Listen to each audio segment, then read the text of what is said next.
The crisp autumn air had begun to settle over Blackstone City, bringing cooler winds and swirling yellow leaves, a gentle reminder that summer had finally relinquished its hold. Gale, the old butler of the Arnest family, tightened his collar against the chill as he made his way across the cobblestone path of the courtyard. In his hands, he carried a wooden box with the care and precision born of years of diligent service. The box was small, yet significant, its contents meant for the younger of his two masters. As he passed through the deserted garden, Gale frowned. This secluded part of the estate, quiet and untouched, mirrored the somber mood of its resident. He couldn't understand why Master Sue Nan had chosen to live in such isolation, far from the bustle of the household. The young master had insisted on solitude, discouraging even the servants from disturbing him.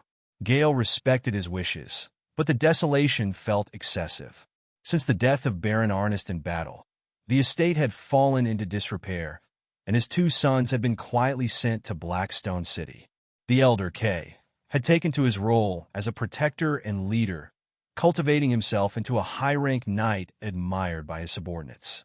At only 19, he was already the city's pillar of hope against the black-scale lizard folk that plagued the region. In stark contrast, Sue Nan had withdrawn further into himself, retreating to books, experiments, and pursuits that mystified the entire household.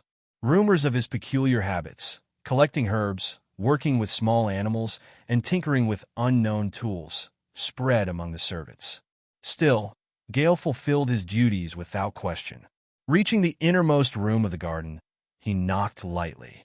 "Master Sue Nan, I brought the silver moon flowers," he announced. A faint, almost ghostly voice responded, "Leave it at the door." Gale placed the wooden box beside the door, bowed respectfully, and departed. Moments later, the door creaked open to reveal a pale young man of 16 or 17. His thin frame and weary expression gave the impression of frailty, yet his eyes gleamed with an unsettling focus. Sue Nan retrieved the box without a word and retreated back into his room, sealing the door behind him. Inside, Sue Nan's room resembled a makeshift laboratory more than a living space. Long tables lined the walls, cluttered with glass bottles, jars, and tools of various shapes and sizes. The air was thick with a pungent, chemical aroma that seemed to linger in every corner of the room. In the center stood an expansive experimental table, its surface overflowing with equipment and ingredients. Setting the box on the table, Sue Nan returned to a book he had been reading. His pale fingers turned the final page, and he snapped the cover shut with a sense of accomplishment. In the void before him, glowing text materialized. Reading Fundamentals of Potionology. Potion crafting progress plus 0.5%. Potion crafting progress has reached 100%. Acquired. Potion crafting LV1. A rare smile crossed Sue Nan's face. After months of painstaking study and experiments, he had mastered the basics of potion crafting. The notification confirmed his success, offering a sense of progression that was both satisfying and addictive. His gaze drifted to the corner of the room where a stack of books lay. The topmost volume bore a cold, black cover inscribed with cryptic characters. It was the Enlightenment, an introductory text for aspiring wizards. For those with the potential, it activated their latent spiritual power. For others, attempting to read it often resulted in severe consequences, or death. His predecessor had learned this the hard way, perishing in an ill-fated attempt to awaken as a wizard. That death had created the perfect opportunity for Sue Nan, a transmigrator, to take over this life. He sighed as memories of his previous world came flooding back. This realm was eerily similar to Knight's War, a virtual reality game he had barely begun to explore before his unexpected transmigration. The current timeline aligned with the game's 1.0 version, where knights reigned supreme and wizards were all but extinct, having abandoned the continent thousands of years ago. Too bad I started playing during the 2.0 update. If I had more knowledge of this early stage, I could have taken better advantage, Sue Nan muttered. Still, he wasn't without his perks. With a thought, he summoned a translucent screen before him. Player panel. Sue Nan, Arnest, human male, 16 years old. Spirit. 1.5 Constitution 0.7 Skills asterisk Star Ring Meditation Method LV1 103/1000 Potion Crafting LV1 0/1000 His greatest cheat, however, was the synthetic cube, a miraculous tool capable of combining items to enhance their properties. Opening the wooden box, he examined the delicate silver moon flowers nestled inside. Their shimmering petals radiated a faint, silvery blue glow. Known for their spirit-stimulating properties, the flowers were a favorite among nobles for morning teas. With practiced movements, Su Nan began extracting their essence. He placed the flowers in a beaker, added water, and set it over an alcohol lamp. As the liquid boiled, the air filled with a refreshing aroma that invigorated his senses. After several minutes, the extract had condensed into a vibrant silver-blue liquid. Successfully completed drug refinement. Potion crafting proficiency +1. Su Nan divided the extract into 10 portions before activating the synthetic cube. Silver Moon Flower Extract x10 combined. Silver Moon Flower Essence created. Purity 76.44%. Spirit Activity plus 160.24%. Duration 10 days, 14 hours. The synthesized essence far surpassed the crude extract in potency and duration. Without hesitation, Su Nan drank a portion. A surge of clarity coursed through his body, sharpening his mind. Cross-legged on the floor, he began his meditation. With each breath, he felt himself edging closer to unlocking his true potential in this world of swords and magic. Every introductory wizard text doubles as a meditation manual, guiding its reader to awaken spiritual power. For Su Nan, it was the Star Ring meditation method that ignited his journey into the mystical arts. At its core, the method focused on constructing a star ring within one's mind. Each completed star ring dramatically amplified spiritual power. According to the text, the formation of 3 full rings and reaching 12 spiritual power points marked the threshold to becoming a second-rank sorcerer apprentice. Sitting cross-legged on the cold floor, Su Nan closed his eyes. The world around him dissolved into darkness, and his consciousness sank, like a pebble descending to the silent depths of a still lake. Gradually, a glimmer of starlight emerged from the void, expanding and shaping itself into a luminous ring. Yet, most of the ring remained ephemeral, only a fragment of its structure appearing solid. During his meditation, faint sparks of light danced around him, drawn into his body, filling the illusory portions of the star ring bit by bit. Time seemed irrelevant in this state of focused tranquility. When Su Nan opened his eyes, it was as though an eternity had passed. Reaching for his pocket watch, he noted 2 hours had slipped by. His gaze turned to the translucent panel that only he could see. Star Ring Meditation Method Proficiency +5. Spiritual Power +0.01.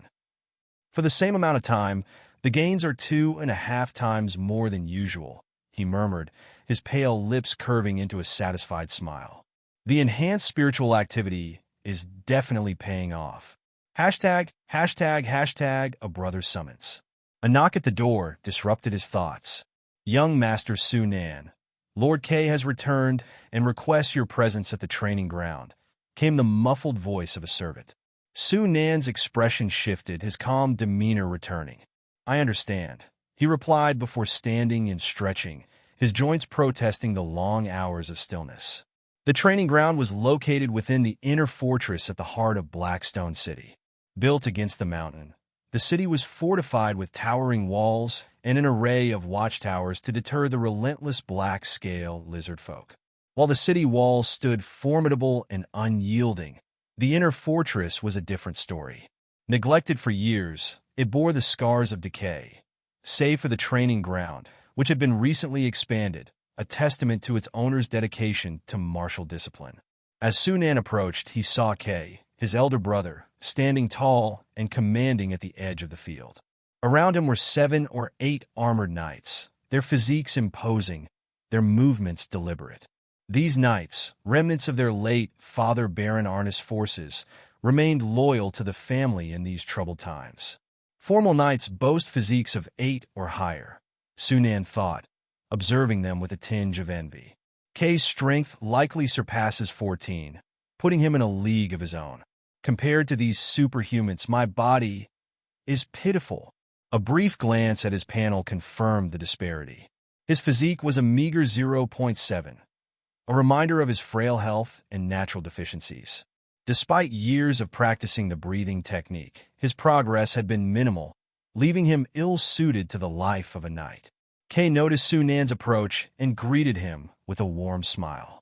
"You're just in time," he said, his voice steady and authoritative. "I've brought you what you asked for." The knights around Kay bowed respectfully to Sunan, though some carried expressions of thinly veiled disdain. Their skepticism didn't escape Sunan's notice. Beside Kay stood a wooden cart, its contents concealed beneath a heavy cloth. With a flourish, Kay unveiled the cargo. More than a dozen corpses of black-scale lizard folk. Even in death, the creatures exuded a feral menace. Their black-scaled bodies, clawed limbs, and razor-sharp fangs spoke of their predatory nature. "Have the corpses moved to my laboratory," Sunan instructed, his tone calm but resolute. Kay nodded and turned to one of the knights to relay the order. However, he hesitated for a moment before asking, "Do you truly believe these corpses will yield something useful for the city's defense?" Sunan met his brother's gaze and smiled faintly.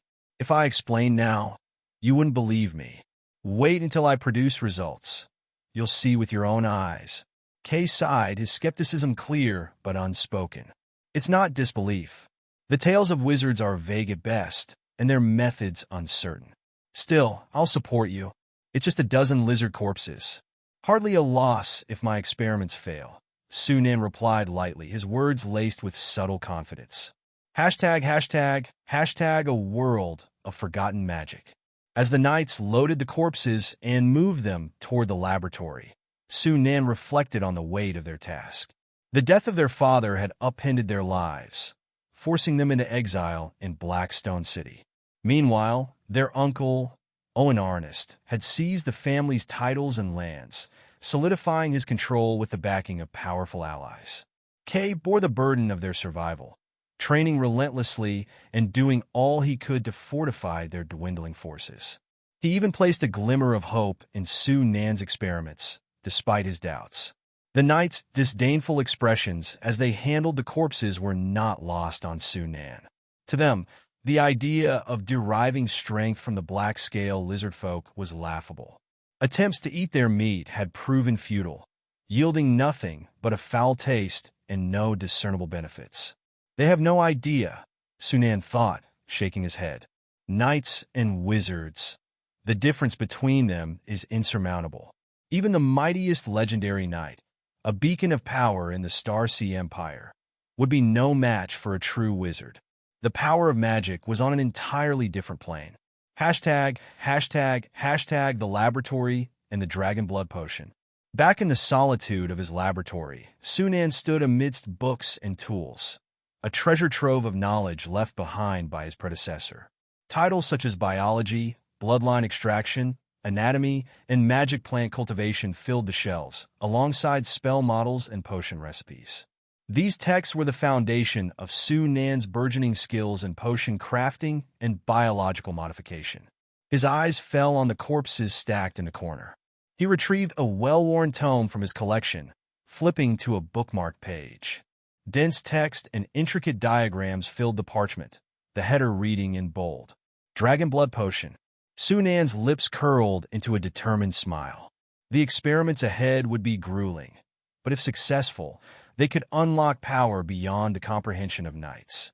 With the tools of a wizard and the resolve of a survivor, Sunan was ready to push the boundaries of what this world deemed possible. Hey, welcome to Firescale Audiobooks. If you enjoy our audiobooks, please consider subscribing to the channel. Also, feel free to share your review in the comments section below. Among all the potions brewed by wizards, Dragon Blood Potion is considered quite special. It enhances the physical constitution of the user.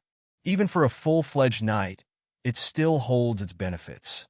Its specialness lies in the vast disparity between its lowest and highest qualities. Inferior dragon blood potions don't even have a tier. They're simply considered zero-tier potions.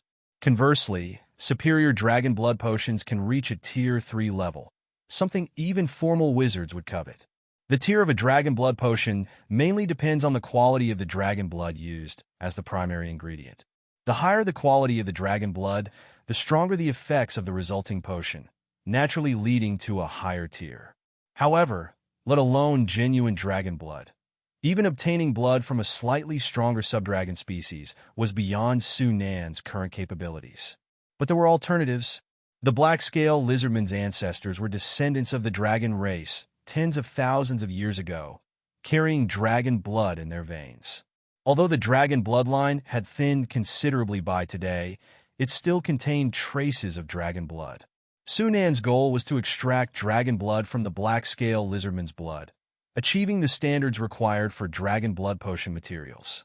Patting his cheeks, Su Nan regained his focus and prepared to begin. However, even the initial step of moving the heavy lizard corpses to the operating table left him gasping for breath. Once I create the dragon blood potion, I must take it myself first and enhance my physical constitution before anything else. Regaining his breath, Su Nan picked up the scalpel and began the dissection to extract blood.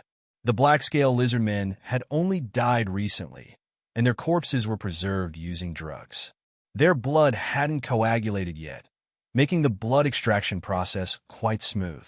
After spending over an hour extracting all the lizard blood, Su Nan began the bloodline extraction process.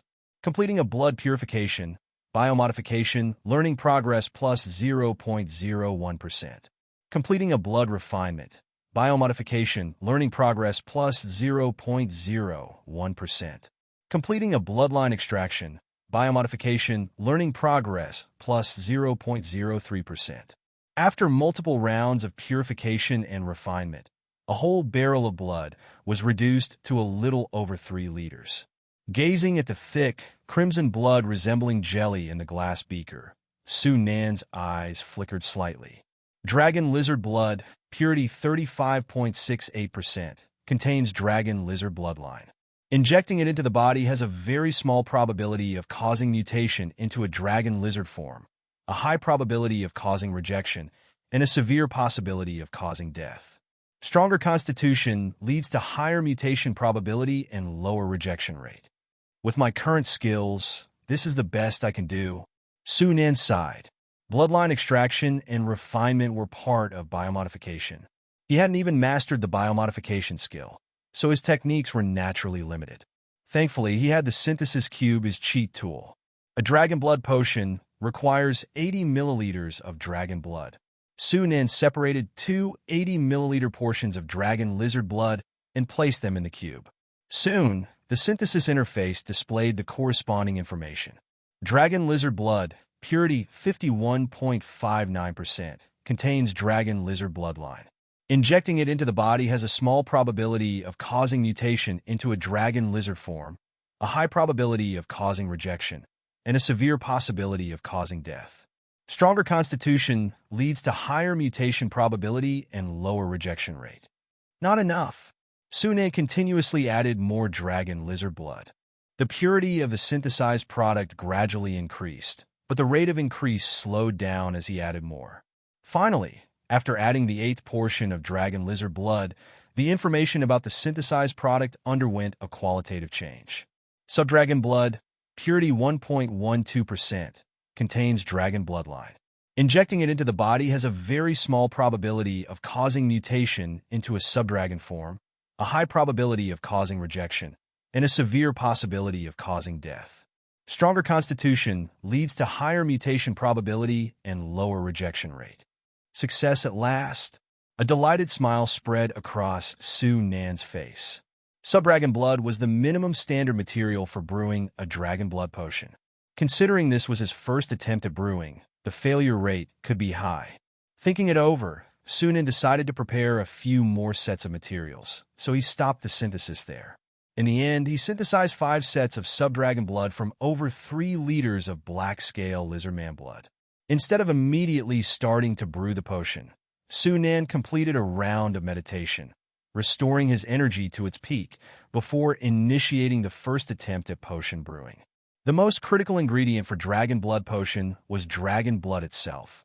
While the other materials were easily obtainable, something Su Nan had prepared beforehand. He lit the alcohol lamp, placed the beakers, added water, and put in the ingredients in order. The entire process was similar to the silver moon flower extraction, except for an additional step at the end. Under the bright candlelight, Su Nan flicked his finger, and a dot of blue-violet aura instantly submerged into the beaker. At the same time, his lips moved slightly, uttering a series of strange syllables, sometimes sharp and high-pitched, sometimes low and faint. As he chanted, the crimson liquid in the beaker transformed into various shapes. Genuine potions, even zero-tier potions, required spiritual force guidance during the brewing process. Otherwise, they would inevitably fail. That was the reason for the mysterious and powerful nature of wizard potions. After about 10 minutes, the crimson liquid gradually calmed down and its volume slowly decreased. But at a certain moment, the liquid suddenly boiled violently, emitting a large amount of blue smoke. After a pop, it turned into a pile of black ash. Completing a potion brewing failed. Potion brewing proficiency +4. Even failed potion brewing grants a much higher proficiency boost compared to silver moonflower extraction. There was no sign of frustration on Su Nan's face. n/o/vel/b//jin.c//om. He hadn't expected to succeed in brewing the potion on his first attempt. After resting for a while, Su Nan started his second attempt at brewing. However, this attempt also ended in failure. His subsequent third attempt at potion brewing also failed. Summarizing the experience of 3 failures, Su Nan finally achieved success on his fourth attempt. Completing a potion brewing proficiency +12. Lower grade dragon blood potion, 0 tier/inferior. Consuming it can enhance physical constitution. The specific enhancement amplitude depends on the user's constitution. The weaker the constitution, the stronger the effect. Repeated consumption will weaken the effect. Just a lower-grade dragon blood potion? Well, the sub-dragon blood's purity is too low, so successfully brewing it is already good enough. Without hesitation, Su Nan poured the potion down his throat. The moment the potion entered his stomach, a surge of heat exploded and spread throughout his body. Su Nan felt like his entire body was immersed in boiling magma, experiencing excruciating pain mixed with an undeniable thrill. It took about 4 to 5 minutes for the pain to gradually subside. Su Nan was drenched in sweat, as if he had just been pulled out of the water, his clothes completely soaked. But at this moment, he felt full of energy, his body brimming with inexhaustible strength, completely free from the previous feeling of weakness. Taking off his shirt, Su Nan looked down at his body. His previously skinny body, where his ribs were clearly visible, was now much more muscular. He gently pressed his abdomen and could clearly feel the abdominal muscles beneath the thin layer of fat. He clenched his fist, and prominent muscle lines immediately appeared on his arm. Su Nan opened his panel and was pleasantly surprised to find that his constitution had increased from 0.7 to 2.6. An increase of 1.9, 2.6 constitution, that's almost equivalent to a probationary knight who has been training for 4 or 5 years. Su Nan was filled with awe. A single potion had transformed him from a frail, ordinary person to a powerful probationary knight. This was the power of wizard potions, and this was only a lower-grade 0-tier potion.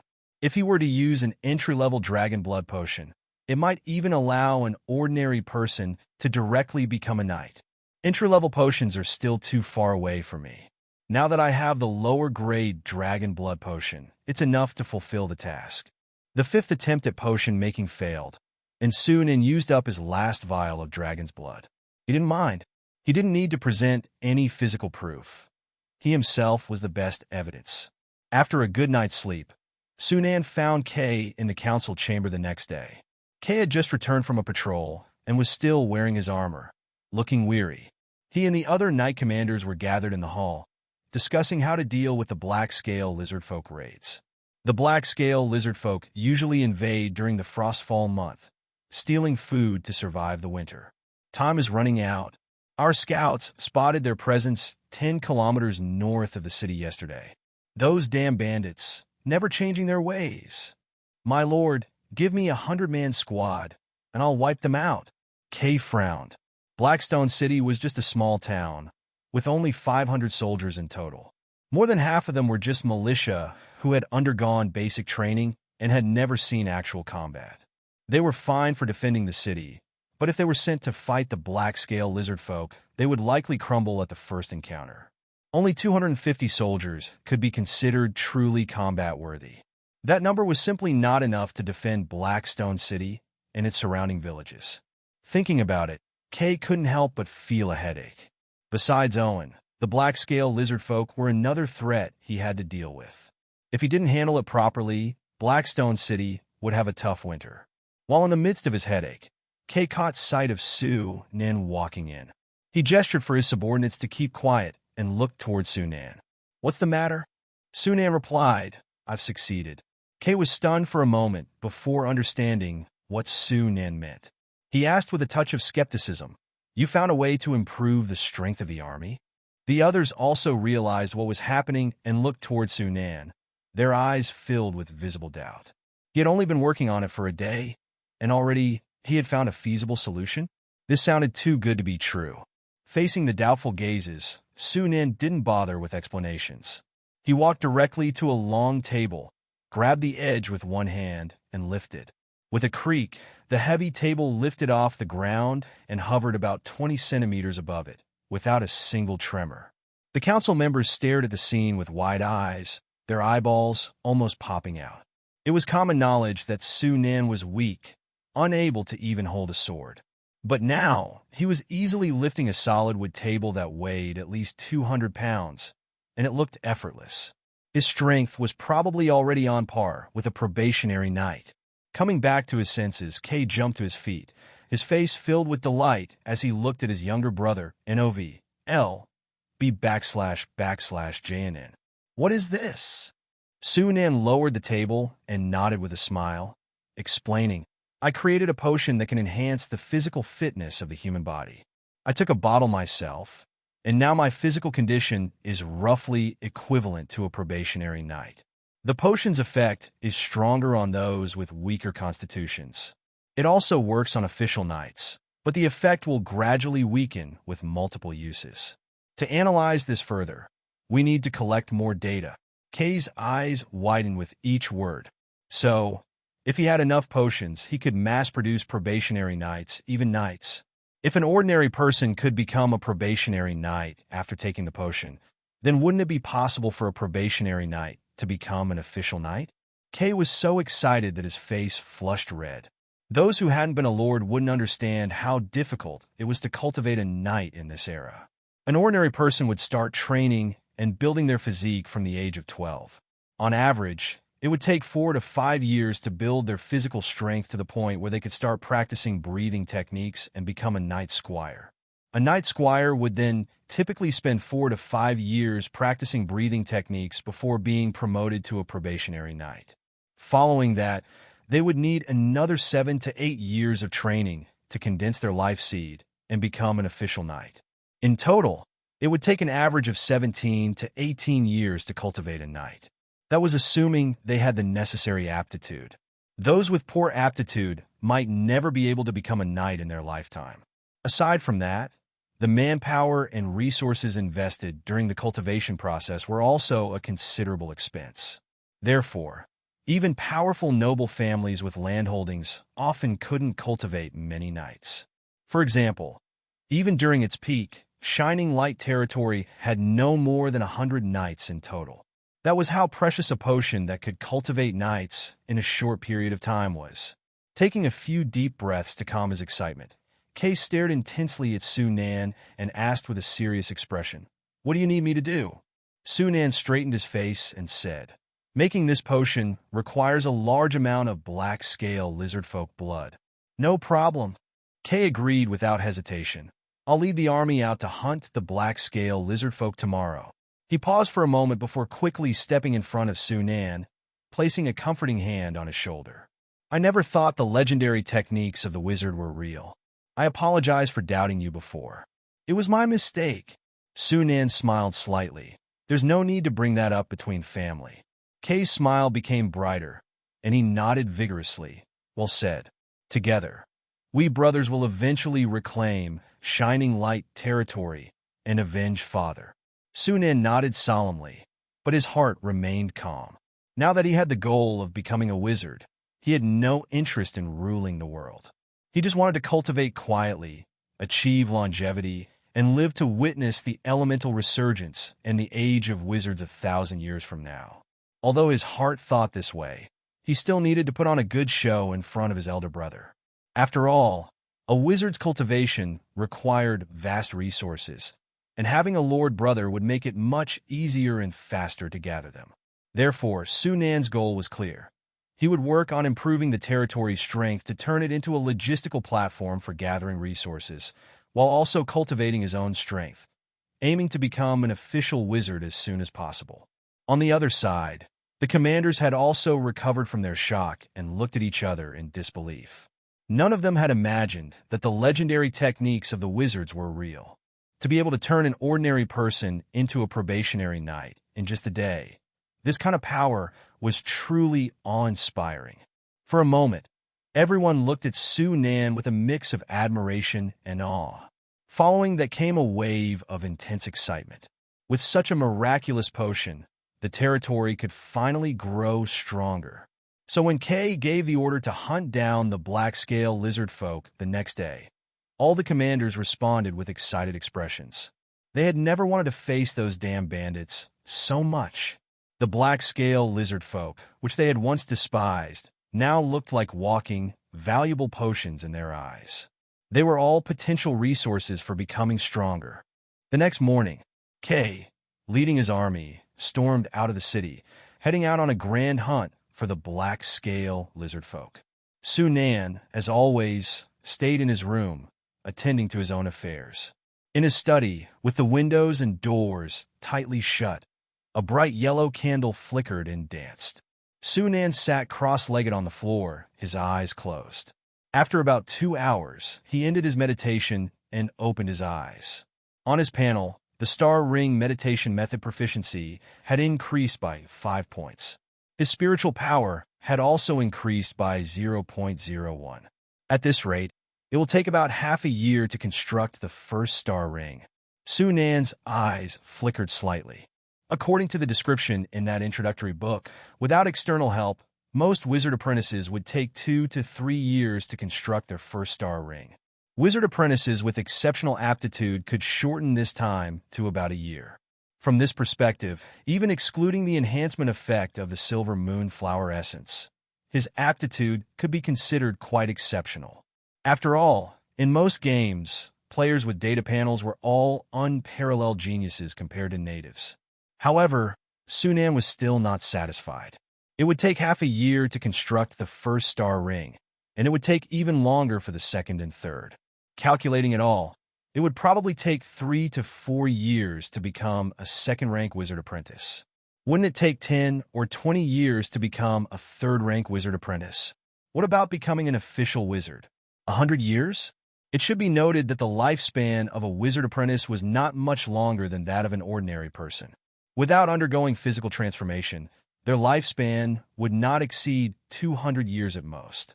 Only by becoming a wizard and breaking through the shackles, with the life essence being elevated, could their lifespan be significantly extended.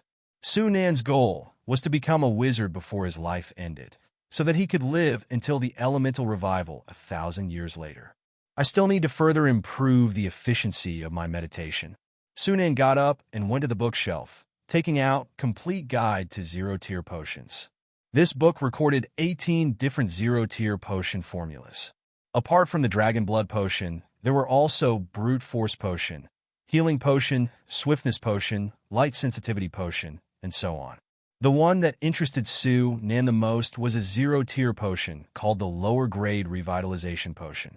This potion's effect was similar to that of the Silver Moonflower Essence, both boosting spiritual activity, but it was much stronger than the latter, considered an upgraded version of the Silver Moonflower Essence. If I have lower-grade revitalization potion to assist my meditation, I can become a second-rank wizard apprentice in a year or two at most. Sunan's heart burned with excitement. However, when he saw the materials needed to make lower-grade revitalization potion, his excitement cooled down. While materials like the pure heart grass, dragon's eye mint, and black spotted python bone powder were precious, they could be found if he was willing to put in the time. The sap of the mind enlightenment tree, however, was a headache. In Sunan's limited game memory, the mind enlightenment tree seemed to only exist in the Golden Sparrow Empire in the south.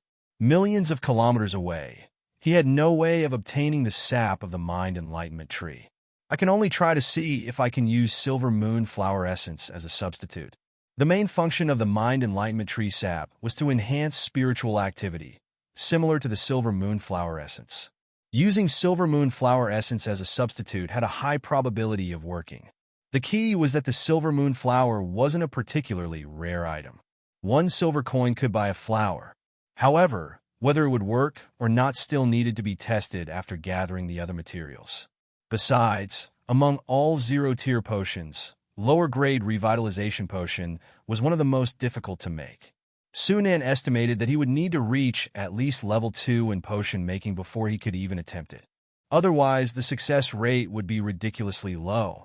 For the time being, I'll use the lower-grade dragon blood potion to brush up on my proficiency. By the time I gather all the materials, my potion making should have reached level 2. Then I can experiment. Sunan put down Complete Guide to Zero-Tier Potions and took several spell model books off the shelf. The spell models left behind by his predecessor were only 4. They were Master's Hand, Acid Splash, Sleep Curse, and Flash. They were all the lowest level zero-ring spells without exception, but they happened to suit Sunan's current situation. If he switched to one-ring spells, he wouldn't be able to master them with his current spiritual power. Sunan opened the pages, which were filled with dense text and complex, intricate models. Spell models were the foundation for mastering spells. To cast a spell, one needed to first use spiritual power to construct the corresponding spell model, and then use the model to draw on energy particles, releasing them in a special way, which would become the so-called spell. Simply put, the spell model was like the CPU processor that transformed energy particles into various spells. It was just that this processor was extremely precise and complex, with countless spell circuits and nodes that could make one's scalp tingle.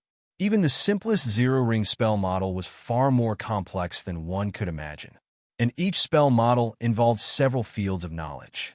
Take Master's Hand as an example. It involved energy circulation and force field energy conversion. To master Master's Hand, one would need to find books related to these two fields of knowledge, learn them, and master them. Therefore, the time a wizard apprentice took to learn a spell was often measured in years. But Sunan, this Gabi slang for overpowered/cheater, was an exception. With his player panel, he didn't need to understand the knowledge in the books or master any prerequisite knowledge. He could simply read the spell books and increase his learning progress, even if he didn't understand a word. Similarly, he didn't need to painstakingly construct complex spell models in his mind. As long as his learning progress was maxed out, he could instantly master the spell, and the related knowledge would also be instantly understood. This was the advantage of being a player. Opening the Master's Hand spell model book, Sunan read it intently. After about half an hour, a line of text slowly appeared before him. Reading Master's Hand spell model. Master's Hand, learning progress plus 0.08%. In the days that followed, Sunan spent his days meditating and reading spell books. Occasionally, he would take a break to process the black-scale lizardfolk corpses that Kay sent back, extracting their blood to make lower-grade dragon blood potion. As his skill proficiency increased, his potion-making skills became more proficient, and his success rate gradually improved. In the end, he was able to make a bottle of lower-grade dragon blood potion from an average of 3 portions of subdragon's blood. Over the course of half a month, he had already accumulated 11 bottles of lower-grade dragon blood potion. When Kay returned to the inner castle council hall of Blackstone City, dusty and weary, he was greeted by Sunan and the potions lined up neatly on the table. "This is the potion you mentioned that can enhance physique?" Kay picked up a potion, looking at the crimson liquid swaying in the transparent glass bottle, his face filled with amazement. The knights around him all stretched their necks to look at the potion on the table, their eyes shining with eagerness. N/O/vel/B/forward/C//OM. After all, according to Su Nan, these potions had effects even for official knights. Who wouldn't want to become stronger? All the potions I made this time are here. I'll leave it to you, brother, to distribute. Su Nan said. Thanks for your hard work. Kay slapped Su Nan's shoulder with an excited face. He then looked at the potions on the table, thought for a while, and asked, how effective are these potions on a great knight? Very limited, Su Nan answered without hesitation. It can only increase a great knight's constitution by about 1 to 2%. I see. Kay shook his head with some disappointment. This potion was too wasteful for him to take. He thought for a moment, then turned around and called out, Jordan? Yes, sir. The knight who was called by name took a step forward with a joyful expression. Kay picked up a bottle of potion and tossed it to Jordan. Drink it. Jordan didn't hesitate. He pulled the cork open and poured the bright red liquid into his mouth. The next moment, his skin visibly turned red, his veins bulged, and his face contorted in pain. Fortunately, it only lasted for less than 2 minutes before Jordan's body returned to normal. He gasped for breath, sweat dripping down his forehead, but his expression was full of excitement. Such a magical effect. I feel like I've become much stronger, and my reaction speed has also increased. Jordan excitedly gestured with his hands and feet. Su Nan nodded silently. The lower-grade Dragon Blood Potion should enhance a probationary knight's constitution by around 0.7 to 0.9 points. Keep in mind, the constitution of a probationary knight is only between 8 and 10. A 10% increase in constitution is already a huge boost.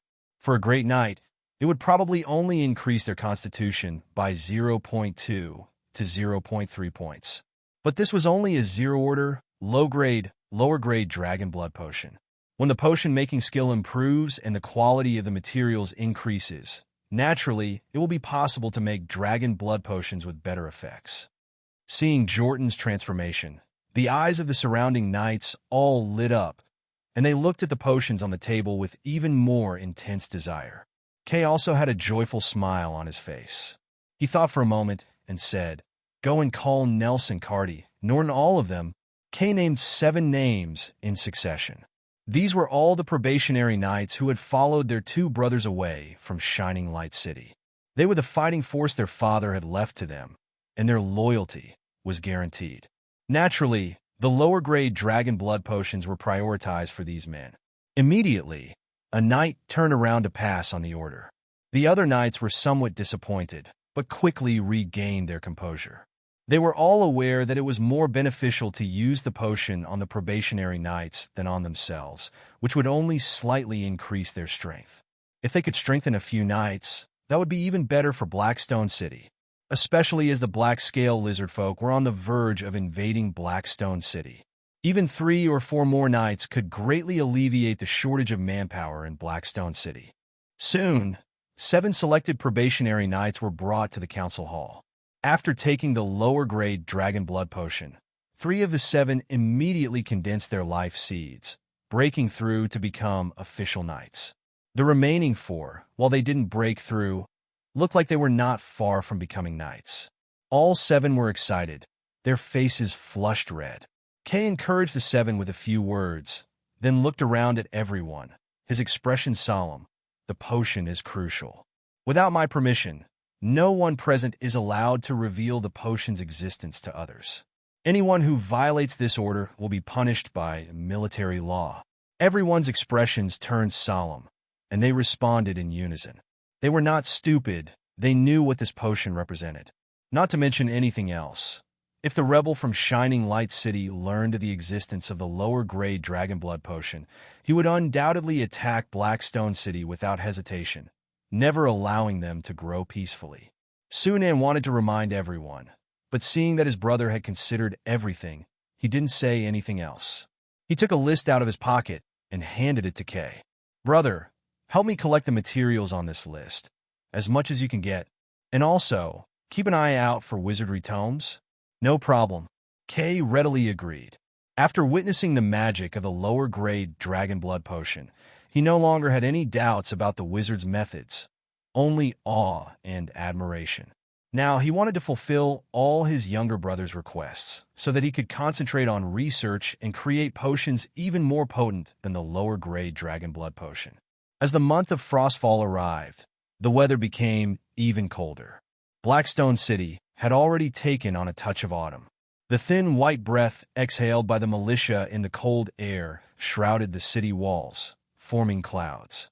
Many militia huddled behind the parapets, rubbing their hands to fight off the cold, occasionally peering out at the distance. Suddenly, one of them stood up abruptly, widening his eyes to look at the distance, then shouted loudly, "There are scout cavalry coming. Judging from the direction, they're coming from Castle Village." Several militia quickly lowered the baskets, preparing to receive the men. 10 minutes later, a loud alarm bell echoed across Blackstone City. Everyone heard the sound. In his study, Sunan looked up, his expression moving slightly. The black-scale lizard folk have finally arrived. Since last month, Blackstone City had been preparing for the invasion of the black-scale lizard folk, temporarily relocating the residents of the more distant villages within the city.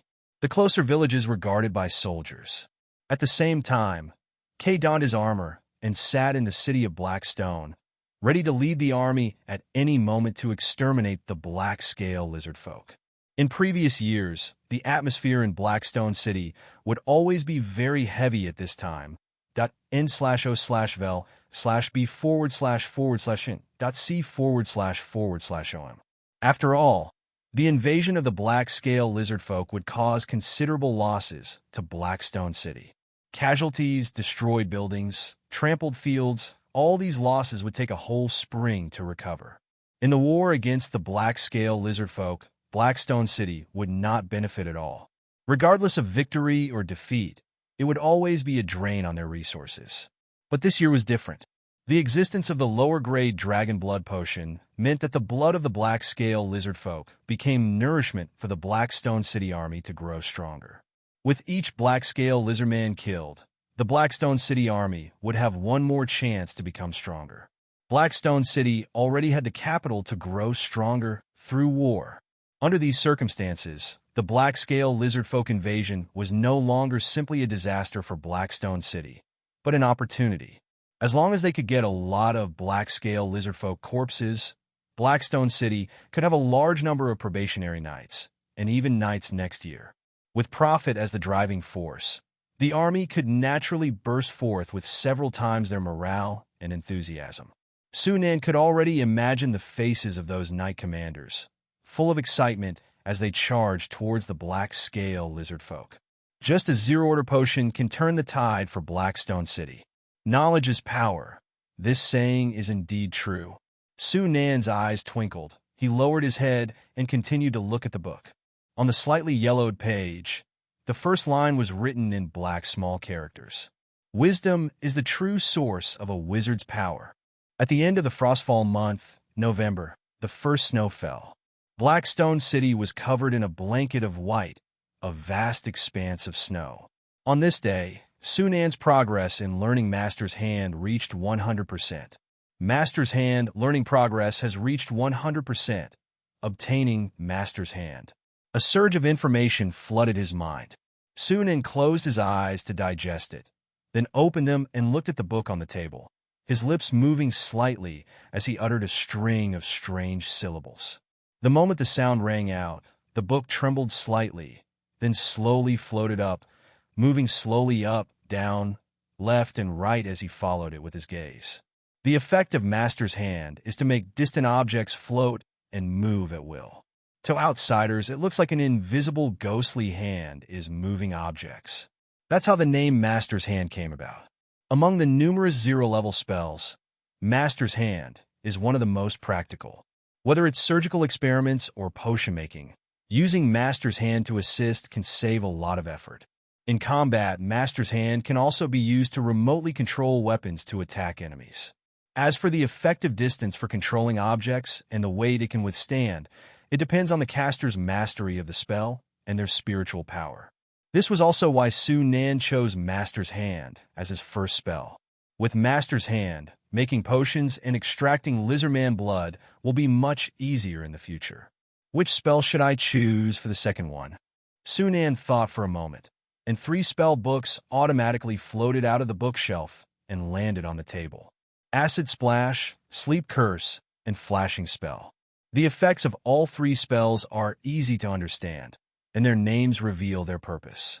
After pondering for a while, Su Nan decided to learn Sleep Curse first. He had caught and experimented on a lot of small animals to increase the progress of learning biological modification. If he mastered Sleep Curse, it would undoubtedly make experimenting a lot easier. Anyway, the black-scale lizardman had retreated, and his territory didn't need him to participate in combat, so there was no need to rush to learn offensive spells. In fact, the combat strength of level 1 wizard apprentices is generally not strong. When they first become apprentices, they're just people with stronger spiritual power than ordinary people. They can manipulate energy particles in the outside world, store them in their bodies, and form the concept of magical power, like a newbie. Later, as their spiritual power increases through meditation, their bodies will gradually become stronger due to the subtle infiltration and improvement of energy particles. At this stage, a level 1 wizard apprentice is not much stronger than a probationary knight. Compared to probationary knights, they just have some spell resistance, but they are far inferior to knight-level individuals. Only after mastering 2 or 3 offensive spells can a level 1 wizard apprentice truly become combat-ready, possessing the strength to fight a formal knight. This situation will continue until they become a level 2 wizard apprentice. Level 2 wizard apprentices can manipulate energy particles to a basic level, which is enough to strengthen their physicality to a high level. If they also use spells, even a peak knight would find it difficult to match them, and only a great knight-level powerhouse can resist them. In addition, level 2 wizard apprentices can also make contracts with magical companions and use magical items. A level 2 wizard apprentice with a magical companion and combat-oriented magical items would even be feared by a great knight. At this point, the gap between wizard apprentices and knights truly begins to show. Collecting his thoughts, Su Nan picked up the book Sleep Curse and began to read. Reading Sleep Curse Spell Model. Sleep Curse, Learning Progress plus 0.08%. Reading Sleep Curse Spell Model. Sleep Curse, Learning Progress plus 0.08%. Time flew by. After the Frostfall month, the coldest and hardest to endure month of the year, the sleep month December, passed.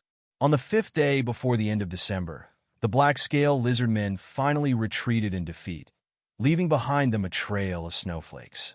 This war, which had lasted for over 2 months, came to an end.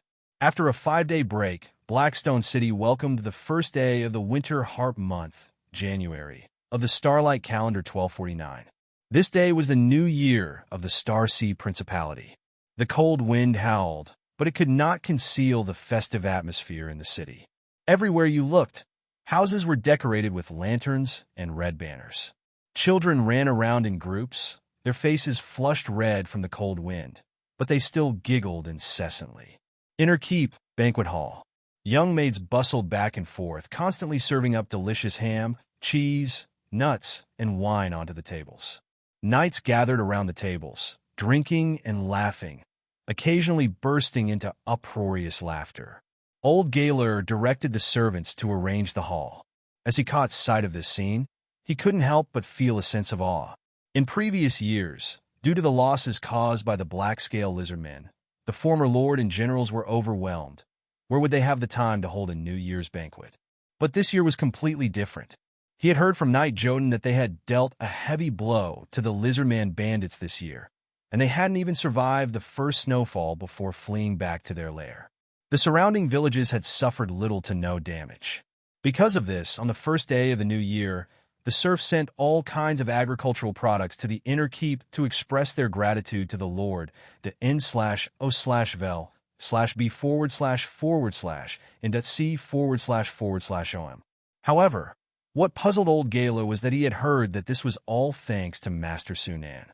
The knights and generals he knew all spoke of this matter, and when they mentioned Master Sunan, they all spoke with immense respect.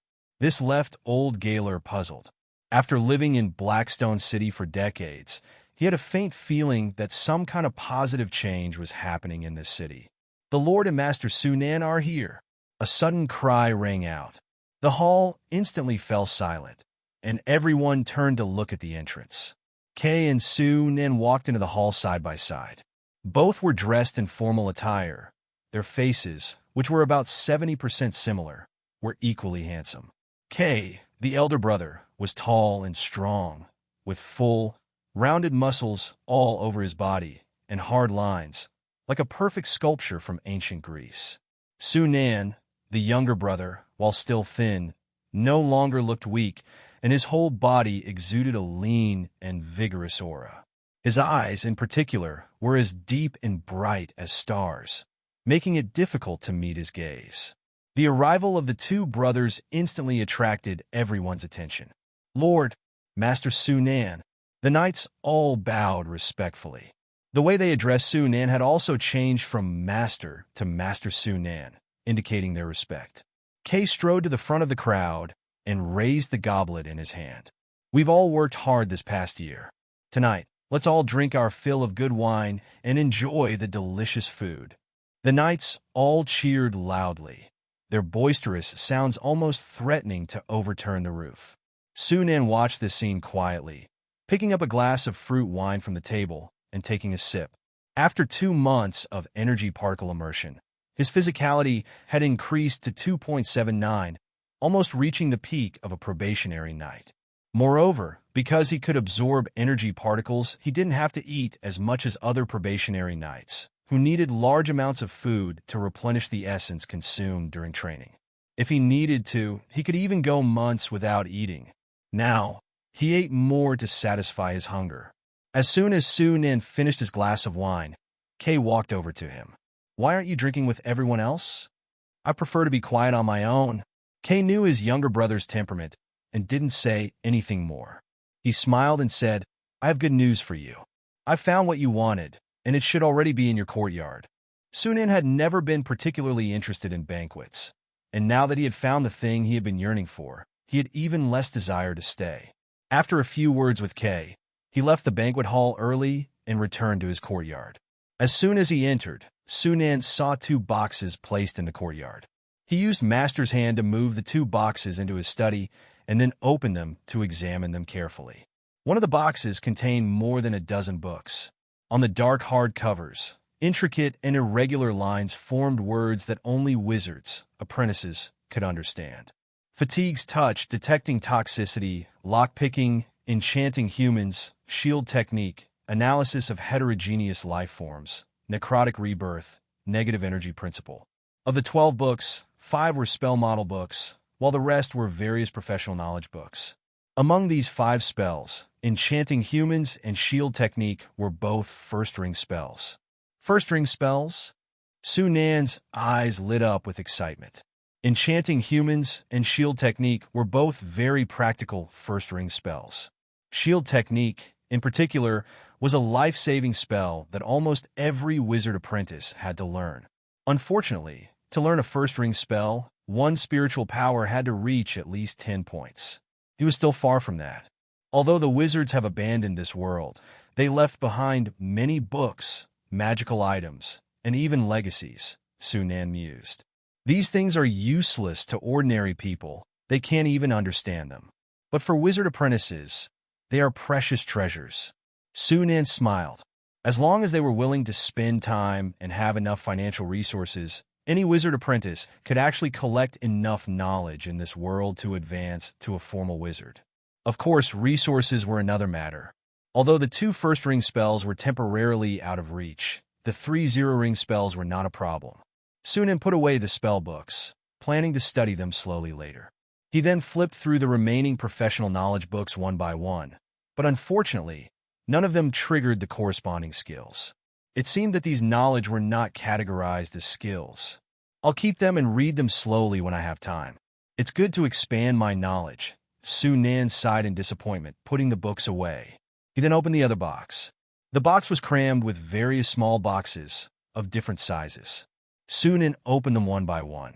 As expected, the boxes contained various preserved materials. Comheart herb, dragon eye mint, black spotted python bone powder. They are all materials for making the lower-grade revitalization potion. After finally counting them, except for the Mind Enlightenment Tree sap, all the materials for making the lower-grade revitalization potion were complete. Moreover, the amount was quite substantial, enough to make 40 or 50 potions. With so many materials, I should be able to research a new version of the lower-grade revitalization potion. Sunan was immediately eager to get started, and he took the materials and went straight to the laboratory. The progress bar for the star ring meditation method was already more than halfway completed. If he had the lower-grade revitalization potion to assist him, he would be able to construct the first star ring soon. Arriving at the laboratory, Sunan lit the candles and went straight to the long table filled with beakers and test tubes. In the past 3 months, he had made at least 200 lower-grade dragon blood potions. His potion making had already reached LV2, more than sufficient for zero-order potion experiments. So, in addition to his meditation and spell practice, Sunan now had an extra job: potion experiments. He continuously synthesized different purity and volume of silver moonflower essence, experimenting with its compatibility with other materials and exploring the optimal proportions for its substitutes. Starlight Calendar 1249, Revitalization Moon, February. Since the black-scale lizard folk had completely retreated to their lair in the red-horned wasteland, Blackstone City, free from threats, had become completely relaxed. Kay focused his attention on managing the territory. Because Blackstone City was located in the south, the climate was warmer, and the snow that had accumulated at the beginning of the month was beginning to melt. It was expected that they could start sowing and tilling by spring dawn moon March. Kay had ordered the militia to build irrigation canals in the territory early, bringing in river water to prepare for the farming in spring dawn moon. With the irrigation of the river water, this year's harvest was bound to be excellent. In addition, Kay also encouraged the serfs in the territory to fish in their spare time, using the river water as a way to increase the territory's income. After a battle with the black-scale lizard folk, the Blackstone City army had not weakened, but rather increased in strength. Under the effect of the lower-grade dragon blood potion, the number of knights had increased from the original 9 to 21. Moreover, this number was expected to increase steadily over the next 2 months until they ran out of accumulated black-scale lizardfolk blood. This brought about a significant increase in the territory's meat consumption. After all, a knight could eat 30 or 40 pounds of meat a day if they ate their fill. The beef and mutton from Blackstone City alone was not enough, so they had to find ways to increase fishing. However, fishing could only slightly alleviate the food problem. Kay had to spend money to buy large amounts of meat from other cities. In addition, his younger brother's research was also a huge expense. Just last month's batch of antiques and materials had cost him tens of gold coins, almost equivalent to Blackstone City's monthly tax revenue. It made Kay's heart ache as if it were bleeding. But considering the long-term development of the territory, Sunan's research funding could not be cut off. Kay, the Lord, had been worrying about how to increase revenue and reduce expenditure these days, losing a lot of hair over it. Sunan, who was locked in his laboratory wholeheartedly studying potions, was oblivious to this. Mid-revitalization moon.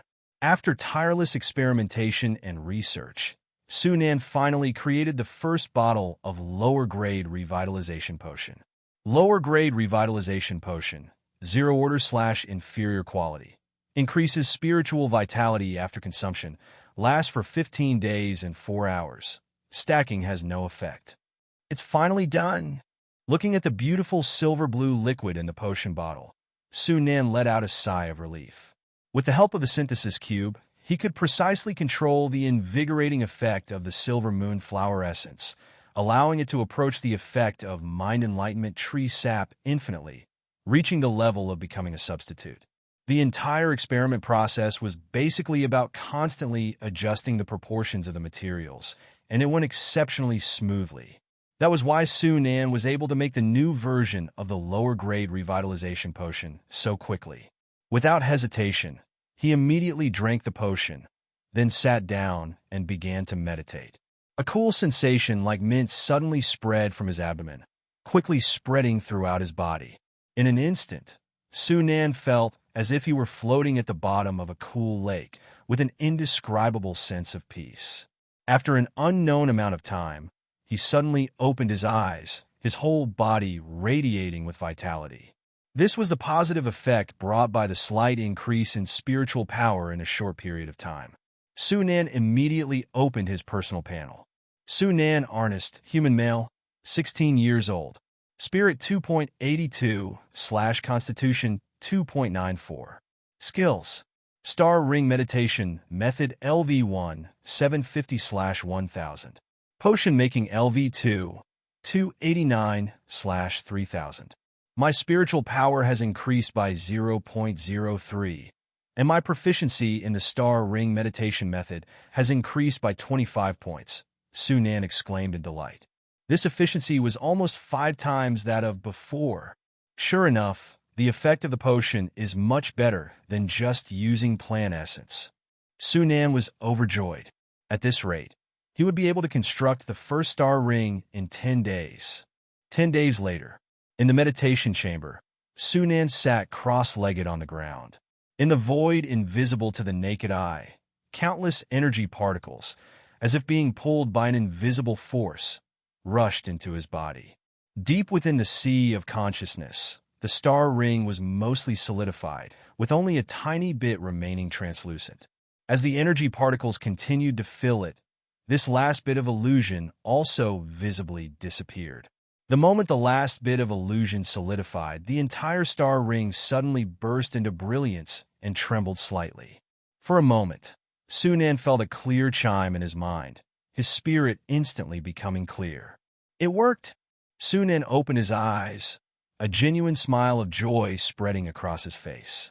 It had been nearly half a year since he started cultivating the Star Ring meditation method, and he had finally built his first star ring. Coming out of his joy, Sunan immediately looked at the panel. Spiritual Power 3.60/Constitution 3.25. Spiritual Power increased by 0.78, and Constitution increased by 0.31. Sunan nodded with satisfaction. Even with the help of the lower-grade revitalization potion, it would take him about a month to increase his spiritual power this much. The boost from building the star ring was indeed significant. In terms of Constitution, Sunan now surpassed probationary knights. However, he was still far from the 8-point Constitution standard for official knighthood. After all, he hadn't cultivated any breathing techniques. If I cultivate a breathing technique now, my progress shouldn't be slow. Breathing techniques and Constitution were mutually beneficial. The faster the progress in breathing techniques, the faster Constitution would increase. The same applied in reverse. With Sunan's current Constitution, he might be able to cultivate a breathing technique to a small degree within a month. However, while this was true, he didn't intend to do so. Wizards had plenty of ways to enhance their Constitution. There was no need to waste time and energy cultivating breathing techniques. He would rather spend that time increasing the learning progress of his magic technique/skills. Sunan's mind moved, and he opened the magic technique list. Master's Hand, Sleep Curse, Acid Spray, Flash Technique. Thanks to the enhancement effect of the lower-grade revitalization potion, his magic technique learning efficiency had increased by several times. In just 2 months, not only had he successfully mastered the Sleep Curse, but he had also learned Acid Spray and Flash Technique. He was currently working on the learning progress of the Unlock Technique. The knowledge domains involved in wizardry are mostly profound and require a lot of time to master. This is also the main reason why many talented wizard apprentices take centuries to become wizards. However, as long as there are enough resources, this time can be greatly shortened. Sunan muttered to himself. The reason why Starlight Continent had been abandoned by wizards was precisely because of the decline of the elements and the scarcity of resources, leaving wizards with no hope of increasing their power. If it weren't for his golden finger, the synthetic magic cube, it would be a pipe dream to become a wizard in today's Starlight Continent. Level 2 Star Ring Meditation Method Upgrade requires 3,000 proficiency points, which is about 4 months. If I can keep the supply of lower-grade revitalization potions constantly, I can be promoted to second-rank Wizard Apprentice in 2 years at most. Sunan made an estimate. The cost of making a lower-grade revitalization potion was about 12 gold coins. Later, with increased proficiency, he should be able to reduce it to about 10 gold coins. 20 gold coins a month. It seems that Blackstone City's monthly tax revenue is only 40 or 50 gold coins, so this expense is not small. Sunan had considered synthesizing lower-grade revitalization potions, as it might significantly enhance their effect. Unfortunately, at Blackstone City's current income level, he couldn't afford to buy a large amount of materials at once to produce enough lower-grade revitalization potions. I'll discuss it with Big Brother. Sunan got up and left the meditation chamber. He encountered old Gale on the way, and upon inquiry, learned that Kay was currently in the study. He then turned around and went straight to the study. However, when he found Kay in the study, he discovered that the latter was also sighing and looking glum. Looking up and seeing Sunan, Kay suppressed his gloom and forced a smile, asking, "It's you, Sunan. You've been shut up in the courtyard for days. Why are you willing to come out today?" "Big Brother, I have something to discuss with you." Sunan went straight to the point, directly stating his matter about purchasing materials. Upon hearing this, Kay's face showed a wry smile. "There are still over 50 gold coins left in the account. I was originally planning to use them to buy armor, but since you need it, take it first." Sunan glanced at Kay, and recalling his earlier worried look, he immediately understood. Is the territory short of money? Kay didn't hide it and sighed, saying, "Recently, the number of knights in the territory has increased, and the food expenditure has increased significantly. Next month, we have to start farming, and we need to buy tools and seeds, which all cost money. The expenditure is indeed quite high. Are there any ways to increase revenue or reduce expenditure?" Reducing expenditure is not an option. If the territory wants to develop, saving money is impossible. Whether it's arming the army or developing the economy, we need gold coins. Kay had always had the idea of building up his strength to retake Shining Light territory, so he naturally couldn't be content with being a lazy bum. As for increasing revenue, I have an idea. I plan to reopen the Blackstone Mine area. Blackstone Mine area?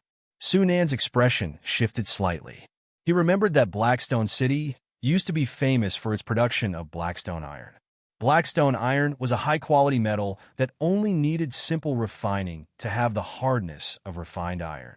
It was a good material for forging armor and weapons. The name Blackstone City came from this. It was because of Blackstone iron that Blackstone City became one of the most prosperous cities in Gold Rock Province. However, later something happened, leading to the abandonment of the Blackstone Mine area, and Blackstone City gradually declined. Speaking of which, why was the Blackstone Mine area abandoned back then? Sunan asked in confusion. There was no special reason why the successive lords of Blackstone City would abandon a money-making tree that could continuously produce gold coins. According to the old soldiers in the city, it was because of a monster that appeared in the mine area. Monster? Kay was prepared for this, and he took out a piece of parchment and spread it on the table. NOVLB /JNN. It depicted a jet black panther, but with clear stone patterns on its body and a metallic sheen, as if it were a creature entirely made of gold and stone. The previous lords called this monster the iron-swallowing beast. They feed on Blackstone iron ore, and their bodies are as hard as Blackstone iron, with the combat power comparable to that of a beginner knight, making them very difficult to deal with. Are there many of these monsters? Sunan asked. Although knight-level monsters were terrifying, they shouldn't have caused the successive lords to back down. If all else failed, they could just spend a few hundred gold coins to hire a great knight to deal with them. Unless the number of monsters was extremely large, or there were other reasons. As expected, Kay continued, there aren't many monsters, probably only 20 or 30. The key is that iron-swallowing beasts are very cunning. Once they sense danger, they will burrow into the rock wall and escape. They are very fast, and even great knights can't stop them. Without clearing these monsters, the mine area can't be operated normally. Monsters that burrow? Su Nan raised an eyebrow. This was indeed difficult to deal with. Of course, this was only relative to ordinary people. If that's all, there might be a way to deal with them. The words that came out of Su Nan's mouth startled Kay. It took him a while to react, and he excitedly stood up. You have a way to deal with the iron-swallowing beasts? Su Nan pondered for a moment. We can try. Although Su Nan didn't make 100% guarantee, it was already enough to make Kay overjoyed. You see, the thing he was most worried about during this period was the lack of gold coins. If he could reopen the Blackstone Mine area, all problems would be solved. The Blackstone Mine area, located southwest of Blackstone City, encompassed over 10 minefields, covering a vast area. The shallow veins had been exhausted, hollowing out the surrounding cliffs, forming an inward-facing valley. Looking from the entrance, countless patches of red-gray and lead-black rocks filled the view. The valley was littered with mine carts and rails, evidence of the previous lord's substantial investment in the construction of this mine area. Sadly, decades had passed, leaving it a desolate and cold ruin, the carts and rails covered in rust and ash. Kay and Su Nan stood side by side at the entrance, surveying the environment. Behind them followed over 10 knights and hundreds of soldiers. Out of concern for the Blackstone Mine area, Kay had deployed nearly half of Blackstone City's forces. Of course, ordinary soldiers wouldn't be of much use in this operation. Their task was to guard the retreat and ensure logistics. The real fighting force consisted of Su Nan, Kay, and the dozen knights. Are you sure about this? Jordan cast a glance at the dark entrance of the mine, muttering in a concerned tone.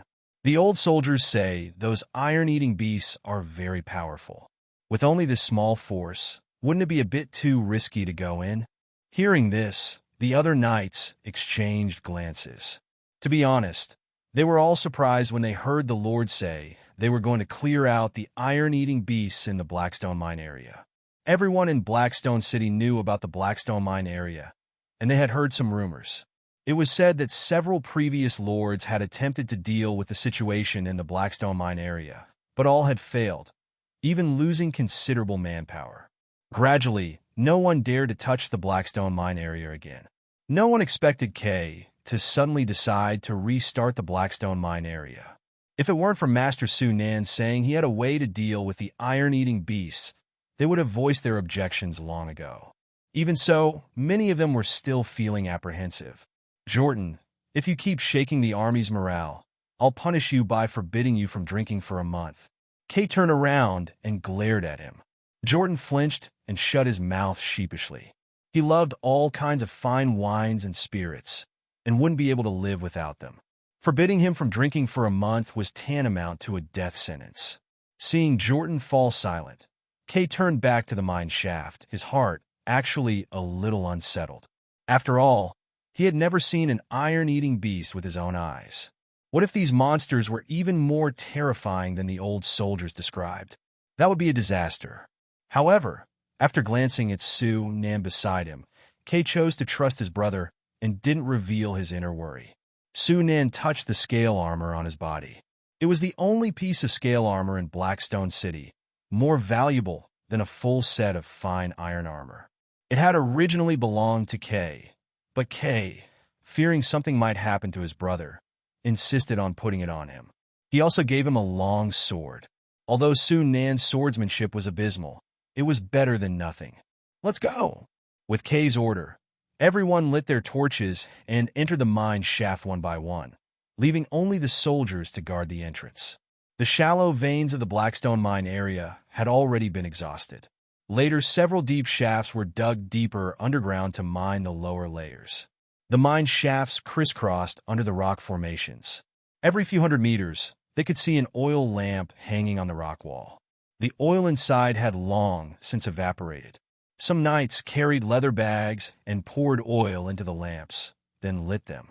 Soon, the mine tunnels were illuminated by a series of flickering flames, outlining a winding path in stark contrast to the dark shadows, guiding everyone forward.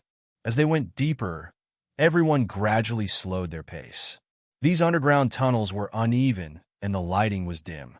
If one wasn't careful, they could easily stumble and break their heads. Although everyone present was a knight, their bodies were strong, but no one wanted to fall flat on their faces. There was silence all around. Besides the sound of their footsteps and breathing, no other sounds could be heard. The cold, deserted underground was devoid of any sign of life. If a normal person were to walk alone in such a place, they would instinctively feel a chill run down their spine. After walking a distance, the surrounding rock walls finally changed. A knight held a torch close to the rock wall, and by the firelight, they could clearly see a layer of deep, cold black coating the surface of the rock. "It's black iron ore." Jordan's eyes lit up. He didn't need to say anything. Everyone present could see it. They immediately became more cautious.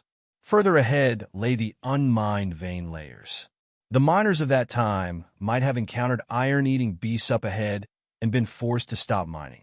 In other words, they were about to encounter their target soon. As it turned out, their hunch was right. After walking another 400 to 500 meters, everyone soon heard a rustling sound coming from ahead, like something was moving along the ground. "Prepare yourselves. Get ready for battle," Kay said in a low voice. Everyone raised their weapons, looking ahead with a grim expression, ready for battle. Soon, a series of feline creatures emerged from the darkness. They gracefully stepped out of the darkness into the range of the torches, staring at the intruders with a pair of gray, gem-like eyes. Iron-eating beasts. They looked exactly like the portrait Sue Nan had seen. More iron-eating beasts emerged from the darkness, and a cursory count revealed more than 10.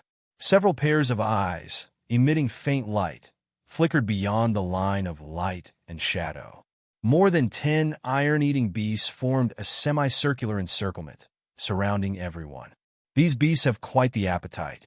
It seems they want to keep us all here," Nightbread said in a low voice, tightening his grip on his huge steel shield. He was the strongest knight in Blackstone City, second only to Kay, and was just one step away from becoming a senior knight. He was over 2 meters tall, specialized in shield techniques, and was known as a fierce warrior on the battlefield.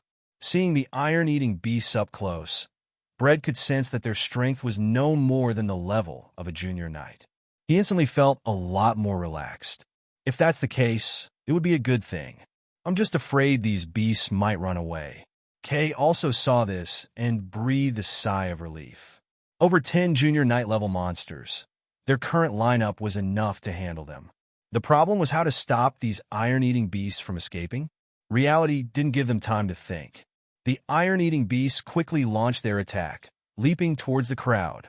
Battle erupted in an instant. NOVL B/JNN. The tunnels were filled with the constant clang of metal on metal. Bread raised his shield and smashed an iron-eating beast away.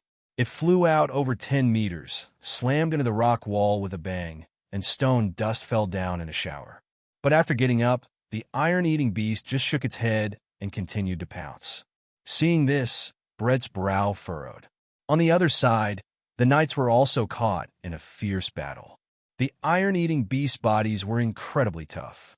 Even swords imbued with martial energy could only leave a barely noticeable crack when they struck them.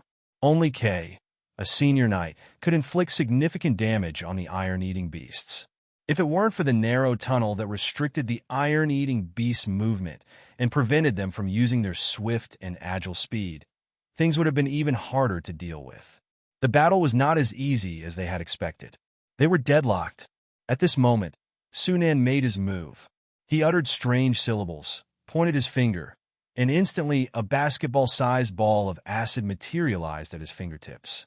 It flew out and accurately hit an iron-eating beast, splashing it in the face. Sizzle, sizzle.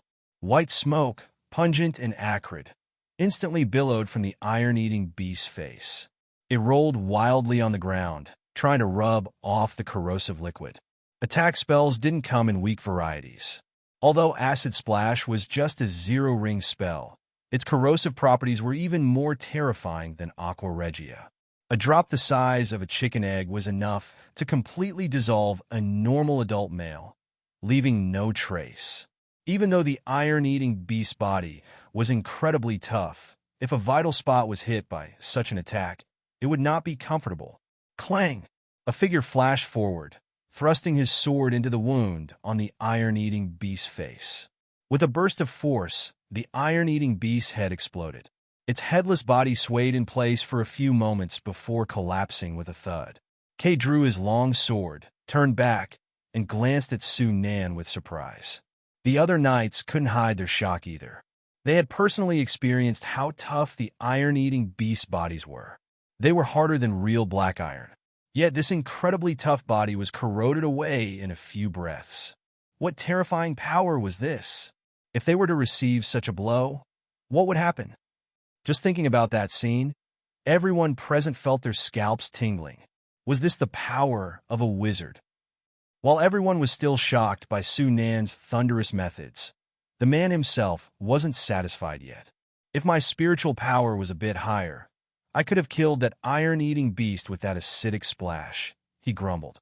With a flick of his wrist, Su Nan fired another acidic splash, which zipped through the air like an arrow and struck an iron-eating beast.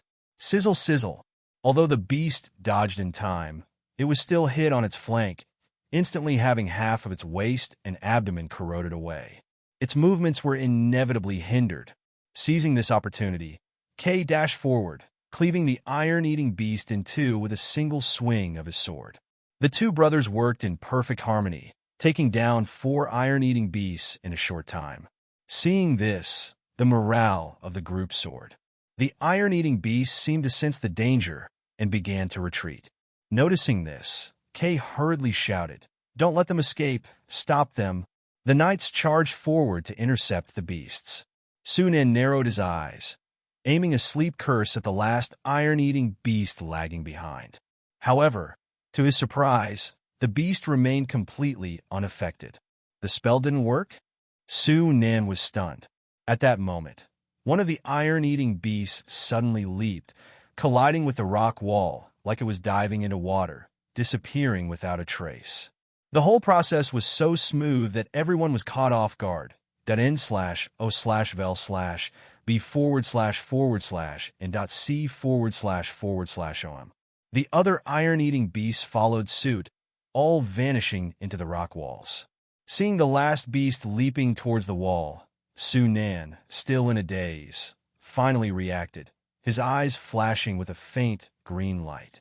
In an instant, the iron-eating beast's graceful leap came to an abrupt halt, its entire body frozen in mid-air, as if caught by an invisible giant hand, unable to touch either the ground or the wall. No matter how it struggled, it couldn't break free from the invisible constraint. "Take it down," Su Nan ordered in a low voice. The group, still staring at the bizarre sight in front of them, finally came to their senses and all launched their attacks. Clack! The iron-eating beast in midair instantly shattered into pieces. "Su Nan, you just..." Kay looked at Su Nan, a mixture of surprise and curiosity evident in his expression. If the lower-grade dragon blood potion was still within his realm of understanding, then the incredible feats Su Nan had just displayed were far beyond his comprehension. Su Nan knew what he wanted to ask and calmly explained, "That was sorcery." "Sorcery!" The group silently chewed on the word, feeling as if a whole new world was slowly unfolding before their eyes. Su Nan didn't bother with the others and quickly went to the iron-eating beast that had been cut in two, kneeling down to examine it. After a while, a strange expression appeared on his face. "Is something wrong?" Seeing Su Nan's expression, Kay quickly asked. Su Nan shook his head and stood up, saying, "I think I know where these iron-eating beasts came from." When the sleep curse had failed to take effect, he had already sensed something was wrong. There were generally 2 reasons why spells wouldn't work. One was high spell resistance, like with dragons. Dragons were known for their innate high magic resistance. Adult dragons could even be immune to all spells below the 3rd rank. The other was if the creature's life form naturally resisted a particular spell. Taking the sleep curse as an example, elemental creatures, undead, and puppet creatures were all immune to sleep curses. And the iron-eating beasts could only belong to the latter category. I thought this was a metal-based life form, but it turned out to be a puppet creature. While examining the creature, Sunan had discovered enchanted runes within the remains of the iron-eating beast. Naturally born creatures shouldn't have enchanted runes within them. The only explanation was that the iron-eating beasts were artificially made, and the only ones capable of crafting puppets were wizards or apprentices. There's most likely a wizard's inheritance deep within this mine. Excitement surged through Sunan. He had originally planned to search for a wizard's inheritance after he advanced to a second-rank wizard apprentice, but here he was, right next to Blackstone City, with one right in front of him. This was undoubtedly a huge surprise. After Su-Nan's explanation, Kay and the others all looked at each other in disbelief. Who would have thought that these iron-eating beasts, with their night-level combat power and the ability to burrow into walls, were actually puppets created by a wizard? Magical potions, terrifying sorcery, powerful puppet creatures, these things that seemed unimaginable to ordinary people, all came from wizards. What kind of group was this? The more they learned, the more they felt the mystery and power of wizards. Legend had it that wizards had once ruled the entire continent thousands of years ago, creating an unprecedented golden age. Before, they had only considered it a far-fetched myth, but now it seemed like it could have actually happened. Everyone was lost in thought, and the tunnel fell silent for a while. Sunan didn't care, saying something to Kay before sitting down and entering a meditative state to restore his spiritual power. He had cast quite a few spells during the battle, almost depleting his spiritual power. Considering that there were still battles to be fought, it would be more prudent to continue exploring after his spiritual power had recovered. About 2 hours later, Sunan ended his meditation. The group continued their journey. Fear stems from the unknown. After learning the origins of the iron-eating beasts, their fear of these monsters had significantly diminished. Especially after having just slain 5 of them, the team's morale had reached its peak. However, what puzzled them was that the iron-eating beasts had disappeared as if they had vanished into thin air. They hadn't encountered a single one since. Where did those monsters go? Jotun grumbled, smacking his lips. Kay also frowned. If the remaining iron-eating beasts were hiding, they wouldn't have any way to deal with them. Trying to find a group of wall-burrowing, iron-eating beasts in a dark, labyrinthine underground tunnel was like trying to find a needle in a haystack. Sunan pondered. High-level puppets possessed independent consciousness and artificial intelligence that was comparable to humans, but the iron-eating beasts were clearly not in this category. They were obviously low-level puppets, typically operating on specific programmed instructions. For example, when encountering an enemy they couldn't defeat, they would prioritize their own safety. This also explained why previous lords had been unable to wipe out the iron-eating beasts. Facing a group of bullies who were adept at playing hide-and-seek, even a great knight would be powerless. However, while past lords had been helpless, it didn't mean Sunan was powerless.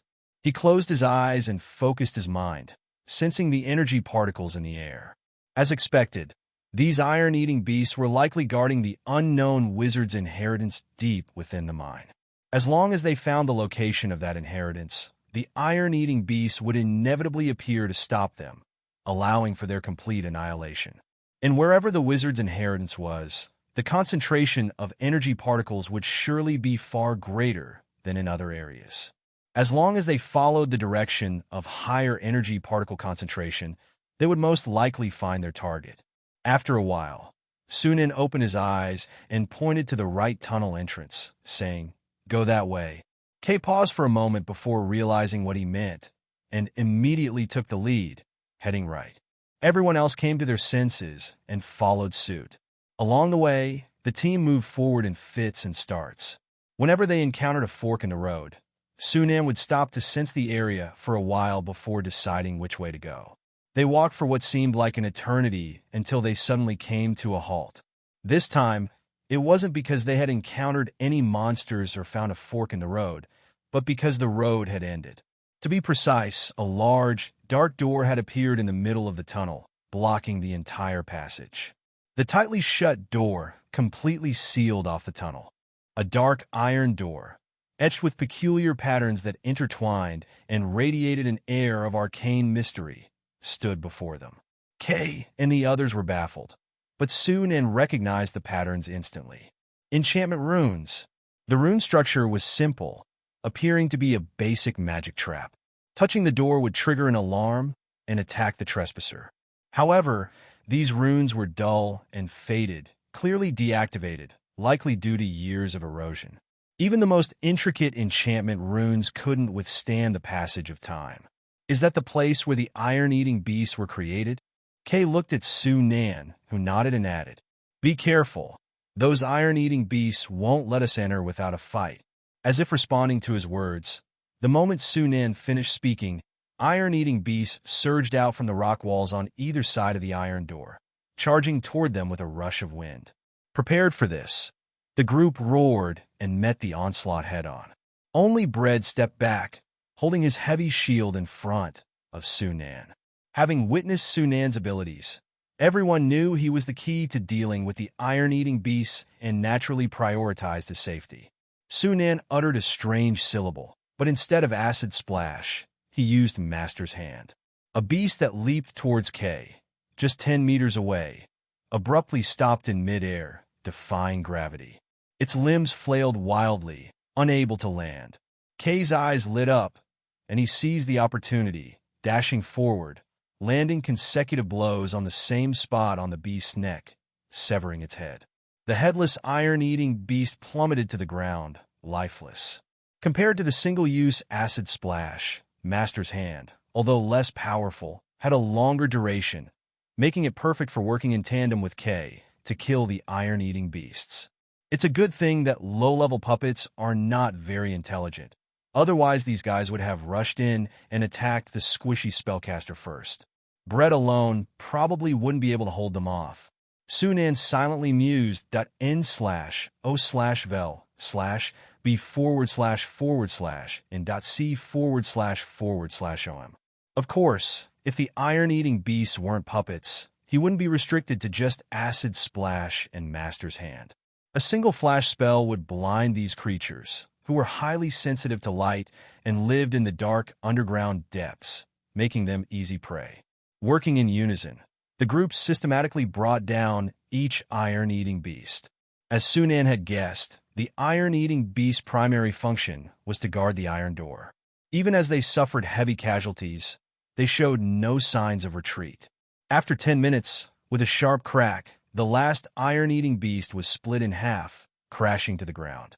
All 20 iron-eating beasts were now defeated. Looking at the scattered black iron shards, Kay's face was filled with uncontainable excitement and joy. Before coming here, he never imagined that the greatest threat in the Blackstone Mine area would be so easily dealt with. And all thanks to Sunan. Gazing at Sunan's back, Kay couldn't help but feel a profound sense of awe. When Sunan had said he wanted to become a wizard, Kay had thought he was being foolish, that he had gone mad from reading too many books. But unexpectedly, not only had he succeeded, he had become incredibly powerful, possessing a myriad of strange and potent abilities, leaving Kay astonished, to the point where even Kay was tempted. Once they returned to the inner citadel, should he also try to walk the path of a wizard? Unconscious of Kay's thoughts, Sunan approached the iron door, carefully examining it. As expected, the magical trap on the door was indeed deactivated. He called over 2 knights, and together they pushed open the heavy iron door. Rumble! The iron door creaked open, shaking the ceiling, sending dust raining down. As the dust settled, the scene behind the iron door gradually revealed itself. It was a vast hall, approximately 400 to 500 square meters. The entire hall was paved with gray square stone bricks. A layer of thick dust covered the floor, with traces of chaotic footprints and marks resembling the imprint of a beast's crouch. Clearly, this hall was the iron-eating beast's usual stomping ground. 3 open stone doors stood at the far end of the hall, shrouded in darkness, concealing their contents. A few knights, holding torches, ventured into each of the 3 doors. After confirming they were safe, Sunan and Kay followed them inside. Behind the first door was a room resembling a warehouse, expansive in size, crammed with countless black iron bars. These were not raw black iron or straight from the mine, but refined black iron ingots. Gazing upon the countless black iron ingots, arranged in neat squares, everyone present stared in a daze. "We've struck it rich." Jotun's eyes fixated on the black iron ingots, his throat bobbing as he swallowed hard. No one mocked his outburst. Everyone was experiencing a similar emotional roller coaster. Even Kay's eyes widened in disbelief, a mixture of shock, elation, and confusion distorting his features. Black iron, comparable in hardness to fine steel, was significantly lighter, making it more expensive than the same weight of fine steel. These black iron bars were worth a fortune. Not necessarily 10,000 gold coins, but definitely 6,000 to 7,000. That was nearly equivalent to 10 years of Blackstone City's tax revenue. How could anyone not be ecstatic at such a windfall? However, Sunan had little attachment to gold. While surprised, he quickly regained his composure and moved towards the next room. The second room was slightly smaller, filled with various tools, including blacksmithing furnaces, molds, and bellows. But the most eye-catching feature was the massive stone table in the center of the room, exceeding 3 meters in length and nearly 2 meters wide. The table was covered in haphazard cutting marks. Sunan glanced at the pile of black iron bars in the corner of the room and understood instantly. This must have been the workshop where the wizard apprentice had crafted the puppets. He had ruled out the possibility of this place belonging to a full-fledged wizard. Whether it was the iron-eating beast's strength or the skill in crafting the magical trap on the iron door, everything indicated that the owner of this place was at most a wizard apprentice, far from reaching the level of a wizard. If it were a real wizard, with their power, this group of people would have been unable to breach the outer defenses and enter this place. While his thoughts raced, Sunan acted quickly, thoroughly searching the entire room. To his disappointment, aside from the tools and iron bars, he didn't find anything else of value. Sunan shook his head, leaving the room and entering the third one. Compared to the first two rooms, the third one was smaller, but more finely decorated and comfortable. Besides a small bed and a desk, there was also a bookshelf, indicating that this was a study. Sunan's eyes fell upon the bookshelf filled with books, and a gleam of excitement flickered in his gaze. If one were to ask what the most valuable thing in a wizard's legacy is, knowledge would undoubtedly be one of the answers. Suppressing the joy in his heart, Sunan quickly walked to the bookshelf, his eyes swiftly scanning the books. Construction science, materials science, structure of life energy, fundamentals of enchanted runes, principles of puppet mechanics, basic puppet construction, puppets and golems. Over 80% of the books were related to puppet manufacturing. It was clear that the owner of this place was deeply passionate about this craft, bordering on obsession. It was no wonder that he had created the iron-eating beast puppet creature. However, where did this wizard apprentice go afterwards? Sunan felt a faint suspicion in his heart. After thinking for a moment, he turned to the desk. The solid wood desk was covered with a thick layer of dust, and there was nothing on it. Sunan opened the drawers below. The first few drawers were empty.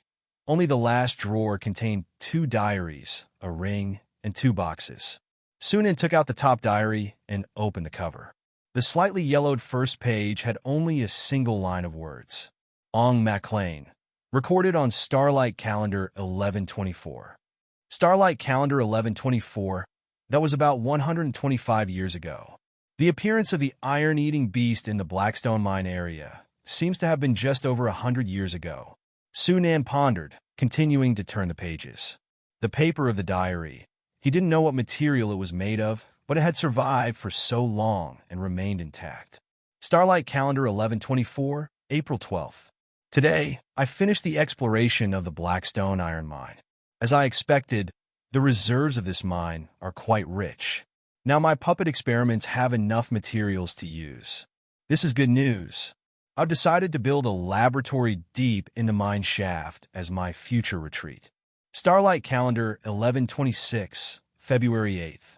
The Black Rock Beast experiment has finally achieved a crucial breakthrough. Soon, I will be able to successfully refine my own puppet creature. So that puppet is called the Black Rock Beast? Nan raises eyebrows.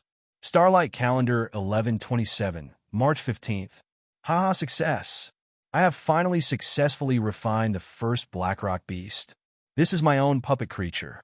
I am indeed a genius. But the combat strength of the Blackrock beast is still not good.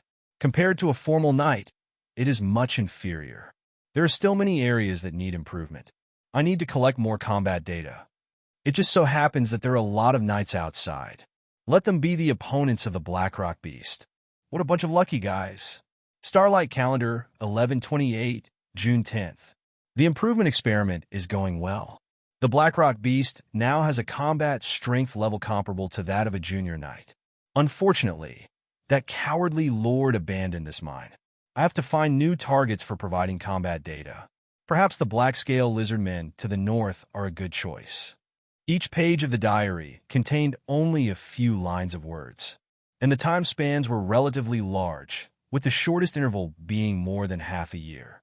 The later entries mostly contained the progress of the Blackrock Beast's improvement experiment. Occasionally, there were some entries about meditation, magic learning, and going out to collect materials. From the lines, it was not difficult to see that this wizard apprentice named Ong was somewhat arrogant and reclusive and disliked contact with the outside world. It was worth mentioning that he was a third-rank wizard apprentice. On the resource-poor Starlight Continent, in the Element Desert, to be promoted to third-rank wizard apprentice before the age of 100 was undoubtedly a testament to Aang's genius, giving him the capital for his arrogance. However, with the passage of time, Aang gradually shifted his focus from puppet research to cultivation. The tone of the diary also noticeably became more anxious and confused. Starlight Calendar 1162, September 20th. My spiritual power seems to have reached a bottleneck. It has not increased significantly in the past 6 months. Perhaps I should seek external help. Starlight Calendar 1163, January 4th. Good luck. I found a formula for an evil illusion potion. If I can create an evil illusion potion, it will definitely solve the problem of my stagnant spiritual power. Starlight Calendar 1165, May 19th. Damn it, why can't I find all the ingredients for the formula? I have already found the locations where the ingredients grow according to the records in the book, but why can't I find them? Is there an error in the records? Starlight Calendar 1167, February 6th. So that's it. Element loss. A sharp reduction in the concentration of energy particles. The continent we are on has become a wasteland. No wonder I haven't met any other wizard apprentices in all these years. No, I will not give up. If I can't find all the ingredients, then I will try other substitutes. I don't believe that my intelligence can't solve this problem. Starlight Calendar 1169, April 4th. Experiment failed. Starlight Calendar 1170, February 9th. Experiment failed. Repetitive experimental failure records. Starlight Calendar 1192, March 16th. No matter how much I extract and purify the low-grade materials, the effect will not be able to replace high-grade materials. This potion has no chance of being successfully created. Damn it, I'm not willing to give up. n/o/vel/b//in.c//om. In the following dozen pages, the entries were filled with anger and curses against the world, bitterness, despair, and unwillingness to accept the future that was shrouded in darkness. It wasn't until after Starlight Calendar 1200 that Ong, as if he had a sudden awakening, regained his composure. The tone of the entries changed. Starlight Calendar 1200, December 3rd. I can feel my life force gradually fading away. It seems that I don't have long to live. If I undergo biological modification, perhaps I can live longer. But this is not my strong suit, and I don't want to make myself inhuman for the sake of survival. No, perhaps it is because that kind of modification will completely deprive me of the hope of becoming a wizard. If I can't become a wizard, what's the point of living longer? What wizards seek is truth, not eternal life. Starlight Calendar 1202, May 5th. Death is getting closer. I can almost smell the decay of my body. The good news is that I found a legend about the Starlight Tower in an ancient book. It is said that it was left behind by an ancient wizard. Perhaps there I can find a way to become a wizard. This is my only hope now. I've decided. I will go find the Starlight Tower. Starlight Tower. Su Nan's expression shifted. In his limited memories of the previous life's game, the Starlight Tower seemed to be one of the only 3 wizard legacies on the Starlight continent in the 1.0 version. Not the kind of laboratory left behind by a wizard apprentice like this one, but a true legacy left by a wizard. It was the last bit of kindness left to this continent by the wizards who had conquered the multiverse thousands of years ago. Such a place would undoubtedly contain a wealth of valuable knowledge and materials, without even thinking about it. If he could find the Starlight Tower, becoming a wizard would definitely no longer be a problem. Su Nan's heart was filled with excitement, and he quickly turned to the next page. But what greeted his eyes was a blank page. Gone? Su Nan continued to turn the pages, but they were all blank. It was obvious that after Ong MacLean went out to search for the Starlight Tower, he never returned. Did he finally find the Starlight Tower? Su Nan guessed that the answer was most likely no. Otherwise, in the past 50 years, this laboratory wouldn't have been left untouched. Thinking about it, Su Nan couldn't help but feel a sense of pity. With Ong MacLean's talent and ability, if he had been alive in the wizard era thousands of years ago, he would have surely become a powerful wizard. Unfortunately, he was born in the wrong era. He could only squander his entire life and die with a sense of bitterness. A wizard's wasteland. Sighing, Su Nan shook his head, not thinking much of it. No matter what, he had the synthesizing magic cube and the player panel, 2 powerful cheats, and wouldn't end up like Ong MacLean. Putting down the diary, Su Nan picked up another one. To his surprise, this diary contained Ong MacLean's Blackrock Beast experiment records. It detailed the process of creating the Blackrock Beast. With this experimental record, as long as I brush up on the puppetry refining skill from these books on the bookshelf, I can try refining the Blackrock Beast. A delighted smile appeared on Su Nan's face. The Blackrock Beast was a night-level puppet creature, loyal, reliable, fearless, and undeniably a powerful force. With a batch of Blackrock Beasts in hand, his future material searches would be much safer. n/o/vel/b/and.c//om. Putting away both diaries, Su Nan picked up the ring. The dull gray ring looked like a cheap piece of jewelry from a street vendor, nothing special. But in Su Nan's perception, the ring was like a miniature black hole, constantly devouring the stray energy particles in the surrounding air. Magic item. Su Nan's eyes lit up. Unexpectedly, Ong MacLean had left behind a magic item. Su Nan turned back and saw that everyone else was waiting outside, so he discreetly opened the synthesizing magic cube and placed the ring on it. A line of text quickly appeared before him. Bloodvine Ring, alchemy/sub-magic item. After activation, it can summon blood vines to bind a designated target and continuously absorb the target's vitality in small amounts. Usable times March 3rd, can be restored by injecting spiritual power or automatically absorbing stray energy particles. Not bad, a very practical effect. Su Nan nodded secretly. Magic items have different levels of strength.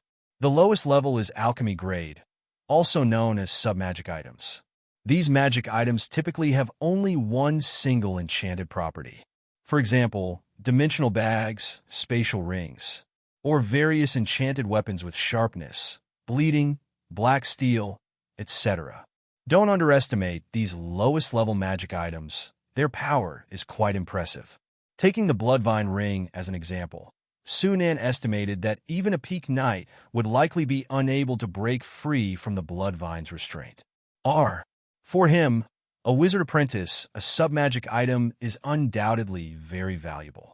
Of course, to use the Bloodvine Ring, he'll need to become a second-rank wizard apprentice. Only by having the ability to manipulate energy particles can he activate the magic item. Above alchemy grade is the gleaming grade, also known as low magic items. This level of magic item usually has multiple magical properties. Its value far surpasses alchemy grade magic items. Even a third-rank wizard apprentice would be overjoyed to get one. Above gleaming grade is magic grade. This level is the true magic item, also known as a wizard artifact. Wizard artifacts typically have at least one activatable magical power, and their power is amazing. Generally, only official wizards are qualified to possess wizard artifacts. As for higher-level magic items, Sunan guessed that the current Starlight continent probably doesn't have even one. In fact, in his previous Life's game, it wasn't until the 2.0 version, Wizard's Return, that magic items above the magic grade appeared. I remember that there were a lot of sub-magic items and low-magic items left on the Starlight continent in the 1.0 version. I need to tell my older brother to pay attention to them. Sunan thought silently. However, a non-activated magic item looks no different from a normal item to ordinary people, so it's hard to distinguish them. Even if he asked Kay to help him pay attention, it probably wouldn't help much. It's better than nothing. Sunan put away the Bloodvine ring and looked at the last two wooden boxes. Opening the larger one, he found 3 finger-long leaves inside. They looked a bit like 4-leaf clovers, but they were entirely purplish-blue, crystal clear and smooth, like gem-shaped leaves. This is Essence Herb. Sunan immediately recognized the origin of the leaves and widened his eyes in surprise. He immediately placed the leaves in the magic cube. Essence Herb, purity 29.28%. Consuming it can slightly increase spiritual power. The specific effect depends on the user's spiritual power. The higher the spiritual power, the weaker the effect, invalid for those with spiritual power at or above 12. It's actually the Essence Herb that increases spiritual power. On McLean was so generous. Halfway through his sentence, Sunan suddenly realized that On McLean, as a third-rank wizard apprentice, definitely had spiritual power exceeding 12 points. The Essence Herb was useless to him, and it was normal that he didn't pay much attention to it. Well, it's my gain now. Sunan happily closed the wooden box and opened the other one. What greeted him were over 30 glittering gems. Sapphires, rubies, fire opals, auroras, moonstone. Sunan marveled. These gems combined were worth over 1,000 gold coins. Good stuff. Sunan pondered for a moment and decided to keep these gems. After all, with the batch of Blackstone iron in the warehouse, plus the soon-to-be-reopened Blackstone mine area, Blackstone City shouldn't be short of money for a long time. There was no need to sell these gems for gold. More importantly, for a wizard, gems are also a precious material. Valuable gems don't just have ornamental and decorative functions. In the hands of a wizard, gems can be used for many purposes. For example, they can be used as casting mediums for specific magic spells. Sunan remembered a magic school called Gem Magic. Its casting mediums were various gems. This school of magic was notoriously known as a money pit. Every casting requires a gem, ranging from dozens to hundreds of gold coins. Unless you're a wizard with a wealthy background, you simply can't afford it. But conversely, this school's spells are also incredibly powerful. A first-ring Burning Hand, using a ruby as a casting medium, can increase its power to the point of a second-ring spell, close to a third-ring spell. Therefore, the successors of this magic school are all known as big tycoons and over-the-top challengers. Besides casting mediums, gems are also often used as materials for crafting magic items. The most common example is wands. Inlaying different types of gems on a wand can add specific magical powers. In addition, gems are also often used as energy cores for puppet creatures. Many wizard apprentices who can't afford soul crystals will choose gems as energy cores instead. In short, gems have many uses. Unless necessary, Sunan couldn't bear to sell them. After checking the drawers, Sunan searched other corners of the room carefully. Unfortunately, he couldn't find anything else of value. Forget I've already gotten enough good stuff this time. I can't be greedy. Sunan took a long breath and put his things away, leaving the room. While he was in the study, Kay had sent someone to inform the soldiers outside to bring in carts to move the black iron ingots, and now the hall was bustling with activity. Seeing Sunan come out, Kay didn't ask him what he found inside, but pointed to the lab and asked, "Do you want the stuff inside? If you do, I'll have someone carry it to your courtyard." "No need." Sunan shook his head. Decades have passed, even the magic traps have failed, and the puppetry refining equipment inside has long been damaged. there's no point in repairing it. After all, Owen McLean left behind equipment blueprints in his experimental records. If he needs them later, he'll just have the territory's blacksmith craft a set. Shining Light City, Golden Rock Province. As the central city of a baron's territory, Shining Light City was actually more prosperous than the central cities of many viscounts' territories. Among the 7 baron territories in Golden Rock Province, the Arnis family's Shining Light territory undoubtedly ranked first. Whether it was the size of the territory or economic strength, it was not much inferior to a viscount's territory. Unfortunately, this also attracted the covetous eyes of powerful figures, making the baron's position easily contested. Inner keep bedroom. After getting dressed with the help of a young, beautiful maid, Owen Arnis came to the dining room. He had just sat down and taken a sip of warm milk when he saw the clerk rushing in. "My lord." The clerk bowed deeply. Owen nodded and said, "You seem in a hurry. What's the matter?" "There are a few things I need to report to you." "Speak." Owen was concise. His hands didn't stop their elegant eating motions. Since inheriting the baron's position, he had paid more attention to his aristocratic etiquette, trying to blend into the circle of noble lords. And under his efforts, more importantly, with the support of the Marquis of Golden Rock, quite a few noble lords had shown him goodwill. Given time, his status in the noble lord circle would only become more stable. And when everything settled down, it would be time to completely solve his worries. Lord Zolf sent a message, explicitly stating that he will attend Shining Light City's harvest celebration this year, the clerk said. Hearing this, Owen paused slightly, a knowing smile appearing on his chubby face. It seems Zolf has finally come to his senses. Good. What about Norwood and Devon? They haven't agreed, but they haven't explicitly refused either. They're probably still watching. A hint of disdain flashed in Owen's eyes. Watching? Humph. Do they think those 2 kids can return to Shining Light City? What a ridiculous idea. The clerk flattered him with a smile. My lord is right. The 2 lords will sooner or later realize that you are the true master of Shining Light territory. The true master of Shining Light territory.